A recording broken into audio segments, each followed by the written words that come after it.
All right, good morning. My name is Michael. We run Champignons. We produce mushrooms and mushroom growing supplies.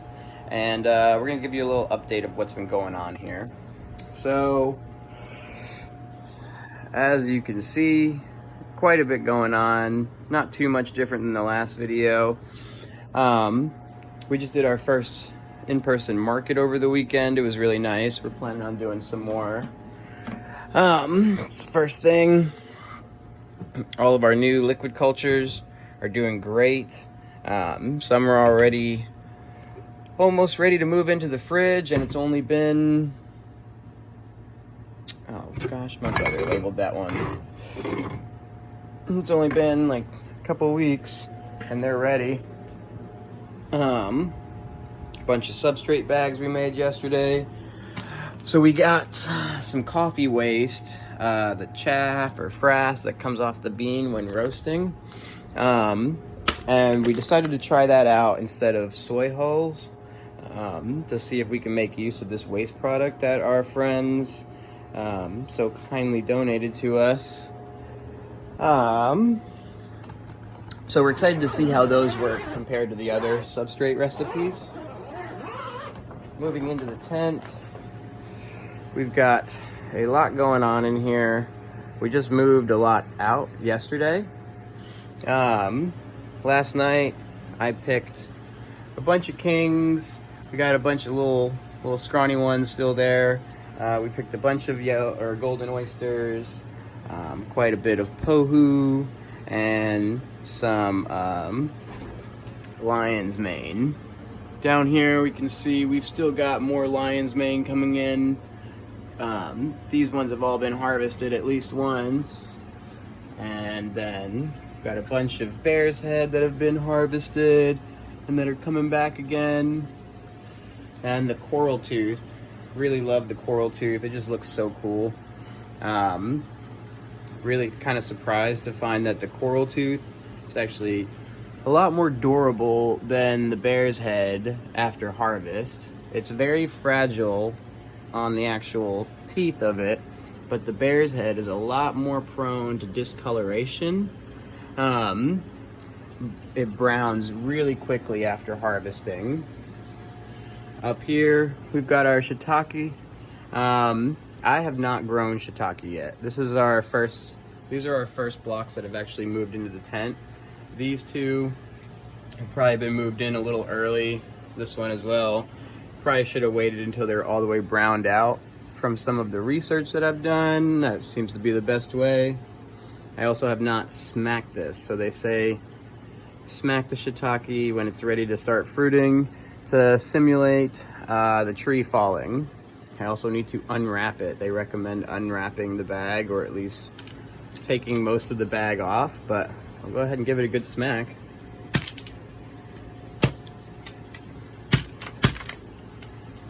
See if it starts fruiting now. Got some hen of the woods. This is really nice. We've got our first fruits coming in of our hen of the woods. I know they look real funky, but so those are gonna be our actual fruits that are gonna start coming out. And then once they start coming out more, I'll probably turn the bag sideways, assuming most of these metabolites and moisture gets soaked up, or I might have to just drain it off. Because yeah, I don't really like all of that, and I definitely don't want it spilling on my floor. We have, let's see, we've got Namiko. Have not gotten Namiko to fruit yet either. I know they require some different conditions, more cool and whatnot, but we're not giving them that. And the enoki as well. We are not giving them the cool that they want, but I want to see what they're gonna do anyway. These are their first times cutting those bags for fruiting. Pink oysters, looking really nice. Really excited to have the variety of pink and yellow or golden oyster at our market this weekend. Let's see, another bear's head, or I think it's a lion's mane actually. Up here we've got quite a bit of reishis. Now why are my reishis in the tent? For fruiting, but they haven't been cut open yet? That's a great question. I can't answer that. No, we're just kind of experimenting with some different ways of doing it, seeing what'll work best for them. Some of these I'm gonna start cutting open soon. Some of them I'm not. Back on the outside of the tent. Here we've got what we're gonna be moving in today. Got a lion's mane, a bunch of reishi. Some of these already have some nice conch formation going. We've got a Nebridensis. We have not fruited Nebridensis, not once. Right here we got a good example. It looks great. They colonize great, but I have not gotten them to fruit. We're gonna find out why. Nebridensis is a very particular species from a very particular part of the world. It has a really specific geography. So the substrates, we're trying some different things. This substrate actually has lime added, which I tried it with different mushrooms. They do not like the lime substrate. It did not seem to bother the Nebridensis. We're trying to imitate like limestone type geography for them. And then moving over here, we've got a bunch of stuff that's gonna be colonizing for the next few days, week or so. A bunch of oysters, pink, blue, black pearl king. Down here we've got more Nebridensis. All of our Nebridensis. See, we're trying them. We're gonna get them to fruit. Up here we've got a bunch of hen of the woods. So now hen of the woods, they take a long time to fruit is what I've been reading. So it may be a while before we actually see any fruits of those. Namikos. This one's really nice example. I think I'm gonna put this one in the fridge and see how it does after a few days in the fridge. Give it some cold shock. Let's see, we've got a bunch of reishi up here, a bunch of new reishi that we just spawned yesterday. Moving on over here, we've got some of our overgrown grow kits that these ones are going to get shaken and kept here for growing in-house. Mostly like enokis, reishis, oysters. Over here we've got some grain spawns that we shook up, and we're going to let them recolonize fully before inoculating our substrate bags with those.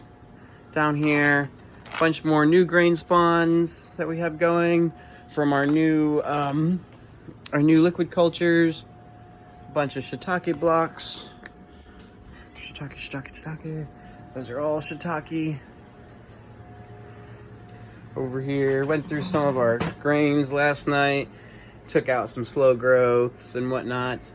But a lot of like the new ones, like this one, Italian oyster, looks great. Pretty much ready. Yeah, this is pretty much ready to be. Let's see, we've got a little bit left to go, so we'll give it a few more days, but it's just about ready to get into some substrate bags. So really excited about all these new strains.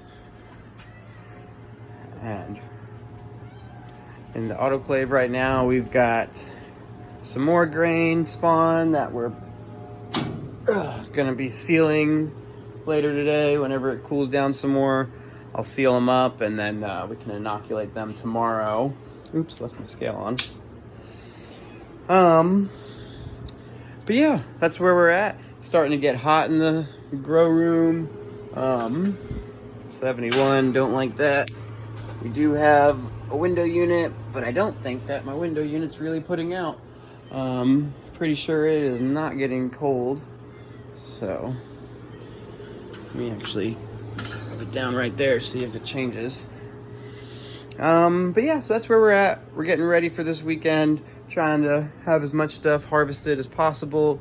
Last weekend, we brought way too much. We brought like 30 grow bags, and it was very heavy, and it wasn't really the thing that moved a lot. Honestly, people were much more interested in our fresh mushrooms.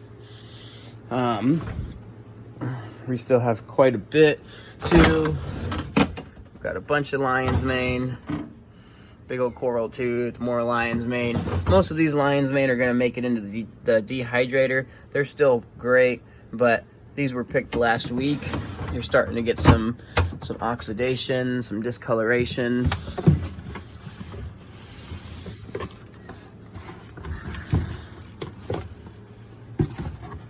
And this is what we picked yesterday. We've got some Pohu, these kings, a bunch of yellows.